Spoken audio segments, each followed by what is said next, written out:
तर एक breaking news समोर येते। लोकांना कर्जमाफीचा नाद लागलाय असं मोठं विधान करण्यात आलंय। आम्हाला निवडून यायचं म्हणून आम्ही काहीतरी आश्वासन देतो। महायुतीच्या आणखी एका मंत्र्यानं वादग्रस्त वक्तव्य केलंय। लोकांना सध्या कर्जमाफीचा नाद लागलाय, आम्हालाही काय निवडून यायचं असतं म्हणून आम्हीही काहीतरी आश्वासन देतो। लोकांनी ठरवायचं असतं काय मागायचं आणि काय नाही ते। एखाद्या गावामध्ये निवडणुकीतील माणूस गेला तर लोकांनी त्यांना सांगितलं आमच्या गावात नदी आणून द्या तरच आम्ही मतदान करू, निवडून आणू आणि आम्हीही त्यांना तसंच आश्वासन देतो असं वादग्रस्त वक्तव्य सहकार मंत्री बाबासाहेब पाटील यांनी केलंय।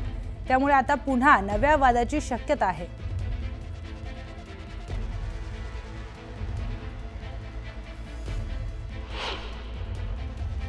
लोकांना कर्जमाफीचा नाद लागलाय, आम्हाला निवडून यायचे म्हणून तुम्हाला काहीतरी निवडणुकीत आश्वासन देतो। लोकांनी ठरवायला पाहिजे अगोदर काय मागायचे। एखाद्या गावामध्ये निवडणुकीत अनिल भाईसारखा माणूस गेला आणि लोकांना सांगितले की आमच्या गावाला नदी आणून देईल त्याला आम्ही मतदान करणार। त्याने काय मागा ठरवा ना। अनिल भाईदास म्हणाले आजची वेळ हल्ल्याच्या नदी देऊन टाकतो तुला। म्हणून मित्रांनो, मागणाऱ्यांनी काय मागावं ते ठरवा। निवडणुकीत आम्हाला निवडून यायचे म्हणून आम्ही देखील आश्वासन देतो। या सगळ्या घडामोडी